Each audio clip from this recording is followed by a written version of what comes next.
sack dances. Are you up by too much where it's gaudy to do a sack dance, or are you down by too much where, hey buddy, let's get back to the huddle and let's get this game going again.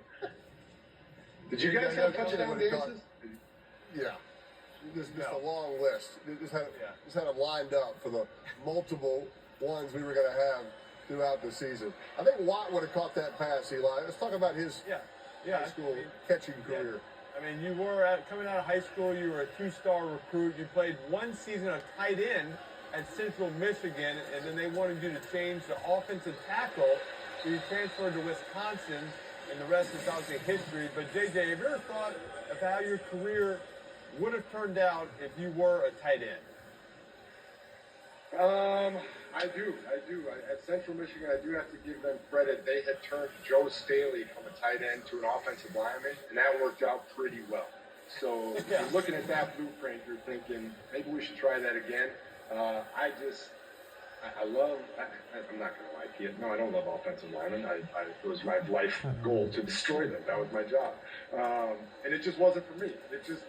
I wanted to go out there. I wanted to be able to make my own destiny on every play. Even at tight end, you got to wait for somebody to throw you the ball as opposed to being able to make something happen on every play. And for me, that was why I switched to defense, because I wanted to try and affect play every single play of a game, and you never know when that big play is coming. So, and I was lucky. I still got to catch a couple on offense, so got the best of both worlds. Yeah, I mean, JJ, in 2014, you had 3 targets, 3 touchdowns, JJ. We'll show one of them here when we can. I remember you catching a little fade in the end zone. Look at that. He sets them up, gives the quarterback some room, gets the feet in. It was a hell of a throw by Ryan Mallett. Ryan Mallett, a hell of a throw by him. He put it right in the bucket for me. And I had to have that touchdown, guys, because I had 2 roughing the punter penalties in that game. And if I didn't catch a touchdown and get a sack, I don't think I would have been on the plane ride home. Did you do that on purpose so the offense would keep the ball so you'd have more opportunities to get sacks? Is that what you're thinking? Yes, just like Settle right there. Hell of a sack. That's a good feeling. You come up the middle right there, and just a 3 Scott home. But you're on to me, Eli. I wanted to stay on the field. And so they had schemed up a punt block for me all week long. And they said, we're going to get it. So they put me out there. The first one, I missed, I'm talking a centimeter. So I get the penalty, whatever. Come back to the sideline. The special teams coach goes, hey, idiot, you can't touch the punter. And I said, but I almost had it. Give me one more shot, please. And he goes, all right, I'll give you one more shot, but you better not screw this one up. So the second one, I'm thinking, all right, I can't screw it up. I go out there, and I do the exact same thing. And the punter just walks by me and taps me on the head, and he goes, nice job, pal. And nothing pissed me off more than a punter tapping me on the head and saying, nice job, pal. Hey, JJ, after retirement, you became a studio analyst on NFL Today on CBS. You were giving out opinions as early as age 7. We'll show a picture when we can. I don't know if we can show it right now. Yeah, that's you. It's 1996 at your local newspaper, and you told the paper, quote, Reggie White, he's a good football player. Now, JJ, do you think that this analysis is what impressed your bosses at CBS? It had to be. The Lake Country Reporter was the biggest deal ever to me as a kid. You have no clue. When I was in that, I thought that I was in the New York Times or on ESPN. So it was, that quote is one of the coolest things ever to me, because I grew up in Wisconsin watching the Green Bay Packers, watching Reggie White, and Brett Favre, and those guys. And truly didn't even consider that as a real possibility to play in the NFL. I wanted to play, our high school quarterback's name is J.J. Boyk. He wore number 5. I thought it was the coolest thing on the planet that our varsity quarterback had the same name as me. And all I dreamed about was playing varsity football on that field. And we would be behind the bleachers with my buddies, throwing the ball, pretending we were out there on the varsity field. That's all I dreamed about in life as a middle school kid. And then to be able to do it each step of the way and then go on to play the same position in the National Football League as Reggie White, that was really, really special to me. I love that. Speaking of Reggie White, I want to play one of his highlights here when we can. he was truly a total. Look at that. All right, that's him tossing Chris Carter into Hall of Fame quarterback Warren Moon. Why? Why don't you use this strategy a little more? Just throwing the receiver into the quarterback. I don't know why. I don't know why. That is one of the greatest highlights in the history of football, man. I don't even want to do it myself. I'm just going to take another human being and throw him directly into the quarterback and sack him. And the lore is Reggie didn't like to work out. He didn't love working out. I personally believe, and I've said this many times on record, Reggie, as great as he is and as big as his legacy is, doesn't get enough credit for as good as he was. He had 21 sacks in a 12-game season. 21 sacks in a 12-game season. That is unbelievable. The guy was incredible. Just absolute legend. Seeing some injuries right here late in the game. JJ, you played through a lot of injuries. I want to show a picture of you when we can, just from a pure intimidation factor. Did you ever think about starting the game with this look? I should have. I will say, I mean, I have no problem admitting there was a time when the trainer tried to wipe it off, and I swatted his hand away a little bit. Yes. Partially because it was painful, but partially because it kind of looks bad. You look good. That's not You lying. look But good. I always I say, love it. you guys know this. You guys played against Brian Cushing, my teammate, my brother-in-law. He got an interception in a game, took his own helmet off, and headbutted another player and bled from the face. That was a whole nother Next level level. of That's badass. next level. As a teammate, when you see your own teammate rip his own helmet off and headbutt a player with his helmet on, you're not losing that football game. I promise you that. Sure. For sure. Hey, sometimes JJ, I don't know this, but Peyton has a similar look when he does the Manning cast. We can show it when we have a second here.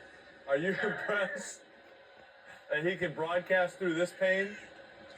Wow, a lot of blood on his I am face. impressed. The sacrifice. I feel like that could That's be not a blood, in that's different spaghetti, ways by there. the way.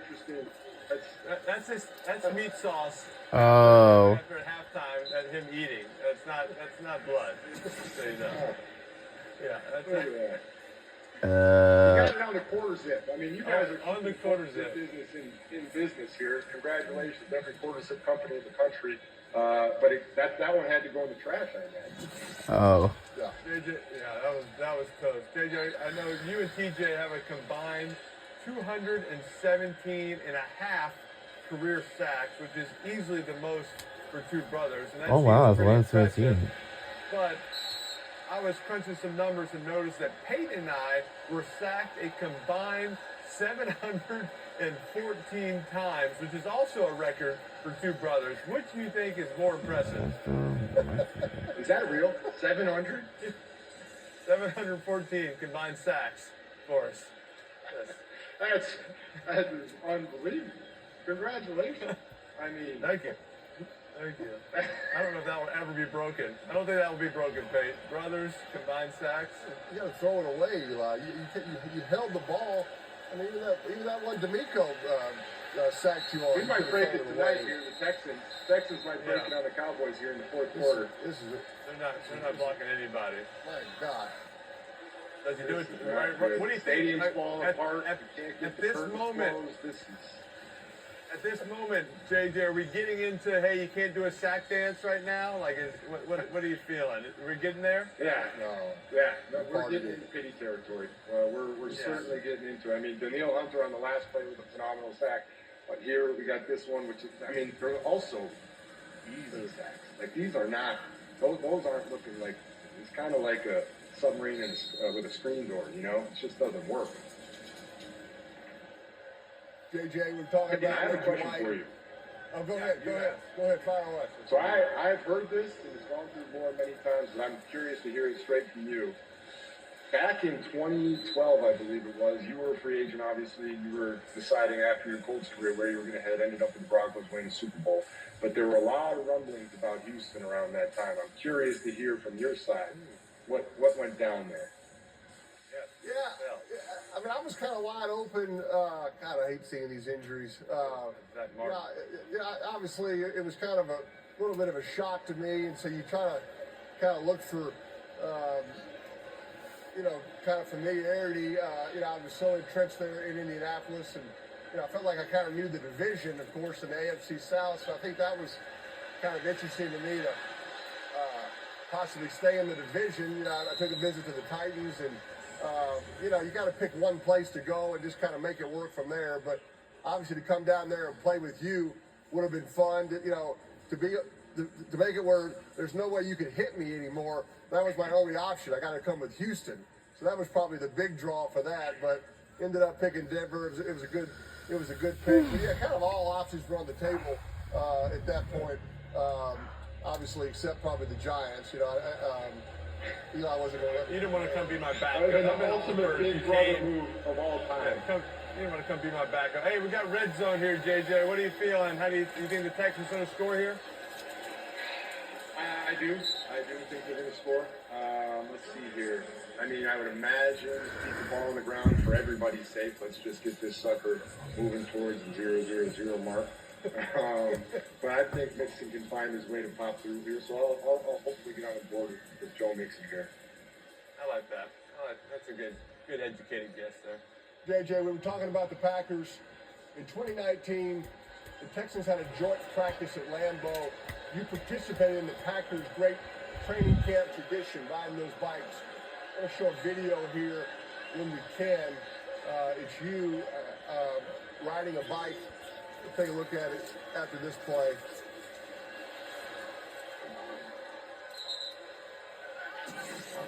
Not looking good. Yeah. All right, this is you. Okay. This is you breaking a little boy's bike. You're a smart guy, Watt. Why did you think this would go well? I'm not 100% sure, to be honest with you. And it could have gone significantly worse, as you saw. I mean, at least the seat stayed on so that we didn't have a real... He's trying to break the little boy's bike. But I got the kid in the bike. Wow. It was...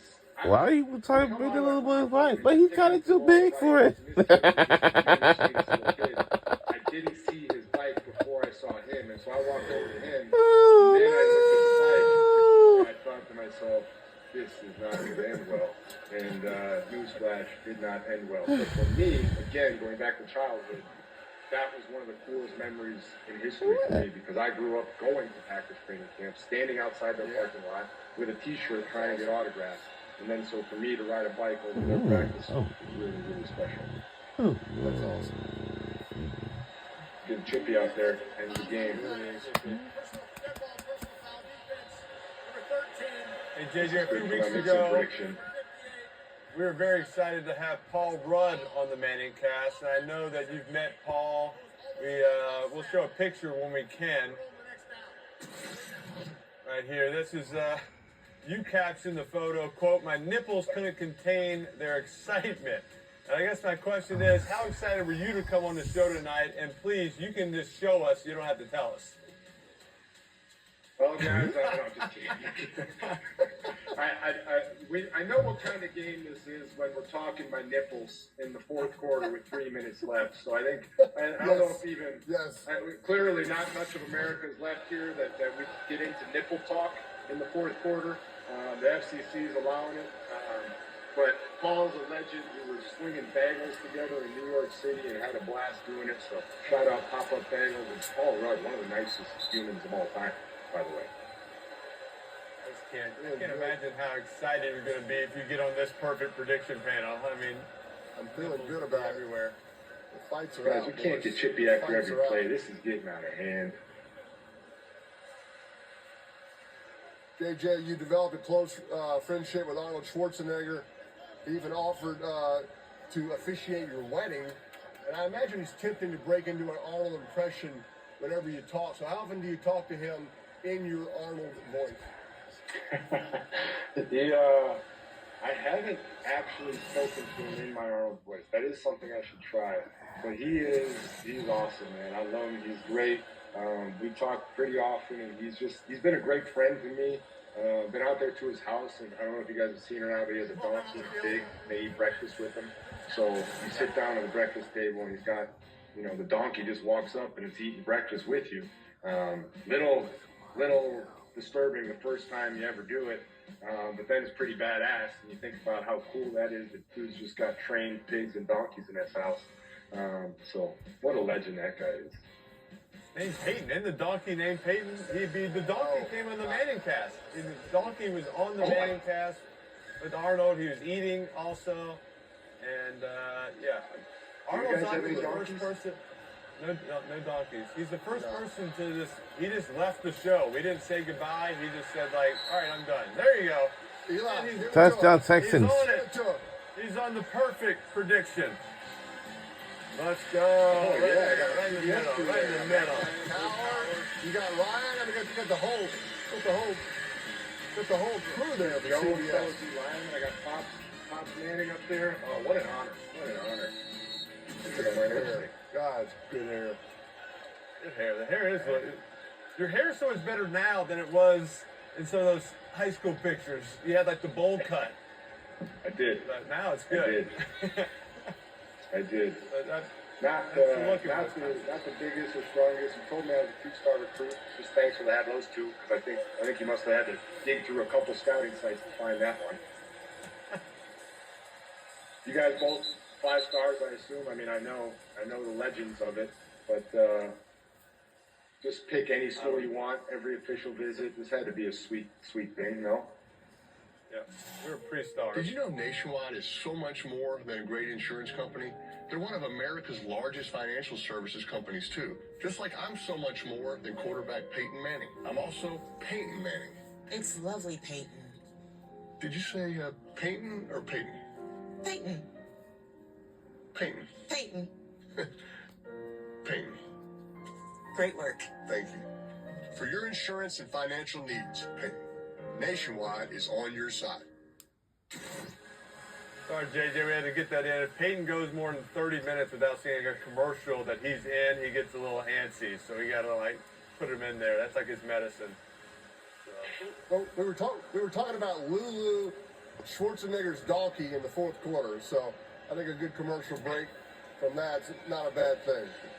That crowd shot in Dallas kind of says it all right there. They're either left to avoid the falling ceiling panels, or the game's not going too well. I think we know which it is. 5 games in a row. 5 games in a row at home that they've been down at some point by more than 20 points. That's not good. I think going 6 if you go back to the playoffs last year. Pretty wild when you think about it. Like, I think about before the season, the NFC. I mean, you have the Cowboys and the Niners, 2 teams that we all kind of had as possible NFC championship contenders there. And the Cowboys sitting here obviously going probably 3-7. The Niners sitting there at 5-5. That's the beauty of the NFL, and that's what makes it so great, is the parity. We all think we know what we're talking about, but then you play the games and anything can happen. So it's a beautiful game, man. It's a good comeback win for Houston off that one last week, JJ. That was hard. I mean, as a defense, you guys get 5 turnovers and don't win. It happens. You see it all the time. Locker room, fingers start getting pointed. I know D'Amico kind of handles all that, but good bounce back win after that loss to Detroit last week for your team. Yeah, if you look at it in a vacuum, you just look at the box score and you didn't see how the game went, you would say, wow, the Lions have been blowing everybody out, 50-plus points every game. The Texans played them close. They must be really good. But then when you actually sit there and you watch that game and how it all went, that's when it really hurts much more because of how big of a lead they had, and it kind of blew it the second half. But I really believe that this team has something special. I think their second halves have not been good this year at all, and that's where they need to get better. So seeing them close this one out and not let the Cowboys see that game is really good. That's going to be their thing down the season that decides if they're going to be a true Super Bowl contender or not, is being able to close out games in the second half, or at least be able to put up points. That's right. JJ, thanks for coming on the show, man. We got one more picture to show you though, real quick. Right in a second. We found one of these pictures that you talked about. There's Cushing bleeding. Oh yeah. Cushing by 24 points. Crazy, man. Of course, there's you, and then Thank you. Spaghetti Peyton. Oh There yeah, you go. there it is. Hey, I appreciate you guys very much. What you guys do is incredible. We all love you and appreciate you. Thank you very much for everything. Thanks, JJ. All right, thanks, JJ. See you, pal. A lot of fun. Thanksgiving, All right, we'll be right back to wrap this fourth quarter up when we return.